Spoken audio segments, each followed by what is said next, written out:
ನಮಸ್ಕಾರ ಸ್ನೇಹಿತರೆ, ಇವತ್ತಿನ ಟಾಪ್ 5 ಕ್ರಿಕೆಟಿಂಗ್ ಅಪ್ಡೇಟ್ಸ್ಗೆ ಸ್ವಾಗತ. ಕ್ರಿಕೆಟ್ನ ಎಲ್ಲ ಅಪ್ಡೇಟ್ಸ್ಗಳಿಗಾಗಿ ಈ ಚಾನೆಲ್ನ ಸಬ್ಸ್ಕ್ರೈಬ್ ಮಾಡಿ ಸ್ನೇಹಿತರೆ. ಹಾಗೂ ವಿಡಿಯೋ ಇಷ್ಟ ಆಗಿದ್ರೆ ಲೈಕ್ ಮಾಡಿ. ಅಪ್ಡೇಟ್ ನಂಬರ್ 1, ಇಂಗ್ಲೆಂಡ್ನ star bowler Mark Wood knee ಇಂಜುರಿಯಿಂದಾಗಿ 4 ತಿಂಗಳ ವಿಶ್ರಾಂತಿಯನ್ನು ಪಡೆಯಲಿದ್ದಾರೆ ಎಂದು ಅಪ್ಡೇಟ್ ಬಂದಿದೆ.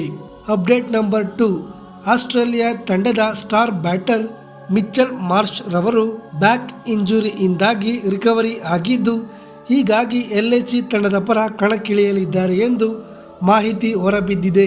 ಅಪ್ಡೇಟ್ ನಂಬರ್ 3, ಬಾಂಗ್ಲಾದೇಶ ತಂಡದ ಸ್ಟಾರ್ ಆಟಗಾರ ಮಹಮ್ಮದುಲ್ಲಾ ರಿಯಾದ್ ಅಂತಾರಾಷ್ಟ್ರೀಯ ಕ್ರಿಕೆಟ್ಗೆ ವಿದಾಯವನ್ನು ಘೋಷಣೆ ಮಾಡಿದ್ದಾರೆ. Update number 4, Mumbai Indians Women's ಹಾಗೂ ಗುಜರಾತ್ ಜೈಂಟ್ಸ್ ವುಮೆನ್ಸ್ ತಂಡಗಳ ನಡುವೆ ಎಲಿಮಿನೇಟರ್ ಪಂದ್ಯ ನಡೆಯುತ್ತಿದ್ದು, ಈ ಪಂದ್ಯದಿಂದ ವೆಸ್ಟ್ ಇಂಡೀಸ್ನ ಸ್ಟಾರ್ ಆಟಗಾರ್ತಿ ಡಾಟನ್ ರವರು ಇಂಜುರಿಯಿಂದ ಹೊರಬಿದ್ದಿದ್ದಾರೆ. ಅಪ್ಡೇಟ್ ನಂಬರ್ 5, ಇಂಗ್ಲೆಂಡ್ ತಂಡದ ಸ್ಟಾರ್ ಬ್ಯಾಟರ್ ಹ್ಯಾರಿ ಬ್ರೂಕ್ ರವರು ಕಳೆದ 2 ದಿನದ ಹಿಂದೆ ಈ ವರ್ಷ ನಾನು IPL ಆಡುವುದಿಲ್ಲ ಎಂದು ಮಾಹಿತಿಯನ್ನು ತಿಳಿಸಿದರು.